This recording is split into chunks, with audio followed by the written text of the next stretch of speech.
ಹೇಳ್ತಾ ಇದೀವಿ. ಪ್ರತಿ ಮತಗಟ್ಟೆಯಲ್ಲೂ ಸಹ ನಮ್ಮ BLA 2ಗಳು ಕೆಲಸ ಮಾಡ್ತಾ ಇದ್ದಾರೆ. BLA 1 ಆಗಿ ನಾನು ಪ್ರತಿ ಮತಗಟ್ಟೆಗೂ ಹೋಗ್ತಾ ಇದ್ದೀನಿ. BLOಗಳನ್ನ ಖುದ್ದಾಗಿ ನಾನು ಭೇಟಿ ಮಾಡಿ ಅಲ್ಲಿ ಇರ್ತಕ್ಕಂಥ ಪರಿಸ್ಥಿತಿಯನ್ನು ಅರ್ಥ ಮಾಡ್ಕೊತಾ ಇದ್ದೀನಿ. ಅವರು ಅನ್ಅಫಿಷಿಯಲಿ ನನಗೆ ಹೇಳ್ತಾ ಇದ್ದಾರೆ, ಖಂಡಿತವಾಗೂ ನಮ್ಮ ಮೇಲೆ ಪ್ರೆಷರ್ ಇದೆ. ಯಾವುದೇ ಒಂದು ಅಲ್ಪಸಂಖ್ಯಾತರ ಮತವನ್ನು ಬಿಡಬಾರದು ಅನ್ನೋ ಒಂದು ಟಾರ್ಗೆಟ್ ಕೊಟ್ಟಿದ್ದಾರೆ ಇವ್ರಿಗೆ, ಯಾರಿಗೆ? BLOಗಳಿಗೆ.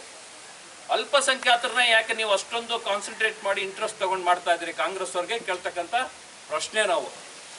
ಹಾಗಾದ್ರೆ ನಿಮಗೆ ಅವರು ವೋಟ್ ಬ್ಯಾಂಕಿಂಗ್ ಮಾಡಲಿಕ್ಕೆ ಅವ್ರನ್ನ ಬಲಿಪಶುಗಳು ಮಾಡಿ ಅಲ್ಪಸಂಖ್ಯಾತರು ಎಲ್ಲರನ್ನೂ ಬೇಡದೇ ಇರ್ತಕ್ಕಂಥದ್ದನ್ನೆಲ್ಲ ನೀವು ಫೇಕ್ ಡಾಕ್ಯುಮೆಂಟೇಶನ್ ಮಾಡಿಬಿಟ್ಟು ನೀವು ಸೇರಿಸ್ಕೊತೀವಿ ಅಂತ ಹೇಳಿದ್ರೆ ಖಂಡಿತವಾಗಿ ಭಾರತೀಯ ಜನತಾ ಪಾರ್ಟಿ ಇದಕ್ಕೆ ವಿರೋಧವನ್ನು ವ್ಯಕ್ತಪಡಿಸುತ್ತೆ.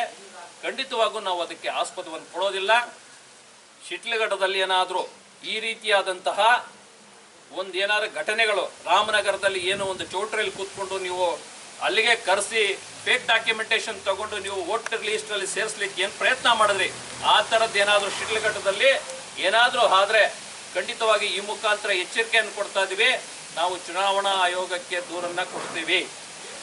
ಸಂಬಂಧಪಟ್ಟ ಅಧಿಕಾರಿಗಳು ಯಾರು ಜವಾಬ್ದಾರಿಯನ್ನು ಇಲ್ಲಿ ತಗೊಂಡಿದ್ರು, ದಂಡಾಧಿಕಾರಿಗಳಾಗಿರಲಿ, BOಗಳಾಗಿರಲಿ, ಜಿಲ್ಲಾಧಿಕಾರಿಗಳಾಗಿರಲಿ, ಅವರಲ್ಲಿ ಮನವಿಯನ್ನು ಮಾಡ್ತೀವಿ. ನೀವು ಯಾವುದೇ ಒತ್ತಡಕ್ಕೆ ಮಣಿಯೋ ಅಗತ್ಯವಿಲ್ಲ. ಚುನಾವಣಾ ಆಯೋಗ ಏನು ಡೈರೆಕ್ಷನ್ಸ್ ಕೊಟ್ಟಿದೆ, ಸೂಚನೆ ಕೊಟ್ಟಿದೆ, ಅದರ ಚುನಾವಣಾ ಆಯೋಗದ ಅಡಿಯಲ್ಲಿ ಏನು ಕಾನೂನಾತ್ಮಕವಾಗಿ ಕೆಲಸ ಮಾಡಬೇಕು ಅದನ್ನು ನಿಶ್ಚಿಂತೆಯಿಂದ ತಾವು ಕೆಲಸವನ್ನು ನಿರ್ವಹಿಸಬೇಕಾಗ್ತದೆ. ನೀವು ಒತ್ತಡಕ್ಕೆ ಮಾಡೋದು, ಅವರಿಗೆ ಸಪೋರ್ಟ್ ಮಾಡ್ತಕ್ಕಂಥದ್ದನ್ನು ಏನಾದರೂ ಬಂದರೆ ನಮಗೆ ನಾವು ಖಂಡಿತವಾಗೂ ನಾವು ಮುಷ್ಕರಗಳನ್ನು ಮಾಡೋದಕ್ಕೂ ಹಿಂದೆ ಹೋಗೋದಿಲ್ಲ, ಇದನ್ನ ಖಂಡಿಸ್ಲಿಕ್ಕೂ ನಾವು ಹಿಂದೆ ಹೋಗೋದಿಲ್ಲ ಅಂತ ಹೇಳ್ಬಿಟ್ಟು ಈ ಮುಖಾಂತರ ಎಚ್ಚರಿಕೆಯನ್ನ ಕೊಡ್ತಾ ಇದ್ದೀವಿ. ಈ ದಾಖಲೆಗಳನ್ನು ಸೃಷ್ಟಿಸಿ ಮತದಾರಗಳನ್ನು ಸೇರಿಸುವ ಪ್ರಯತ್ನ ಮಾಡ್ತಿದ್ದಾರೆ ಎಂದು ಕಾಂಗ್ರೆಸ್ ಸರ್ಕಾರದ ವಿರುದ್ಧ ಬಿಜೆಪಿ ಮುಖಂಡ ಸಿಕಲ್ ಆನಂದಗೌಡ ಆರೋಪಿಸ್ತಾ ಇದ್ದಾರೆ.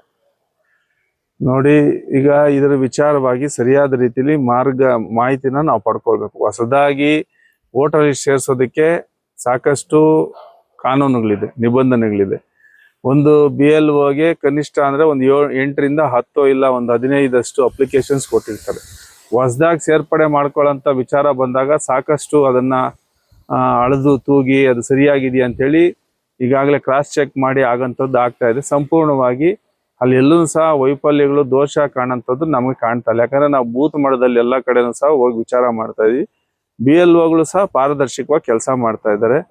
ಈಗ ಎನ್ಯುಮರೇಷನ್ ಫಾರಮ್ ಈಗ 2 ಕಡೆ ಓಟ್ ಇರ್ತದೆ. ಕೆಲವರು 2 ಕಡೆ ಇಟ್ಕೊಂಡಿದ್ದರು. ಆ ಅರ್ಜಿನ 2 ಕಡೆ ಫಿಲ್ಅಪ್ ಮಾಡಿ 2 ಕಡೆ ಕೊಟ್ರೆ ಅವ್ರು ಓಟ್ನ ಕಳ್ಕೊಳ್ಳೋಂಥದ್ದು ಇದ್ದೇ ಇರ್ತದೆ. ಸೊ ಎಲ್ಲಾದ್ರೂ ಒಂದು ಕಡೆ ಅವರು ಭರ್ತಿ ಮಾಡಿ ಒಂದು ವಿಳಾಸನ ಕೊಟ್ಟಾಗ ತಂತಾನಾಗಿ ಇನ್ನೊಂದು ವಿಳಾಸದಲ್ಲಿರೋಂಥ ಮತ ತಂತಾನಾಗಿ ಆ ವೋಟರ್ ಲಿಸ್ಟ್ ಇಂದ ಡಿಲೀಟ್ ಆಗ್ತದೆ. ಇದು ಒಂದು ಕಾನೂನಿನ ಪ್ರಕ್ರಿಯೆ. ಹಂಗಾಗಿ ಅವ್ರಿಗೆ ಮಾಹಿತಿ ಸಂಪೂರ್ಣವಾಗಿ ಇಲ್ಲ ಅಂತ ನಾನು ಭಾವಿಸ್ತೀನಿ. ಹಂಗಾಗಿ ಇಲ್ಲಿ ಮತ ಸೇರ್ಸಂಥದ್ದು, ಚೋರಿ ಮಾಡೋಂಥದ್ದು, ಆ ಥರದ ಬೆಳವಣಿಗೆಗಳು ಈಗಲೇ ನಮಗೆ ಆ ಥರದ್ದು ಮಾಹಿತಿ ಏನು ಗೊತ್ತಾಗೋದಿಲ್ಲ. ಸರಿಯಾದ ದಿಶೆಯಲ್ಲಿ ನಮ್ಮ ಇಲ್ಲಿನ ಶಿಡ್ಲಘಟ್ಟ ತಾಲೂಕಿನ ಅಧಿಕಾರಿಗಳು ಕೆಲಸ ಮಾಡ್ತಾ ಇದ್ದಾರೆ ಅಂತ ನಾನು ಭಾವಿಸಿದ್ದೀನಿ.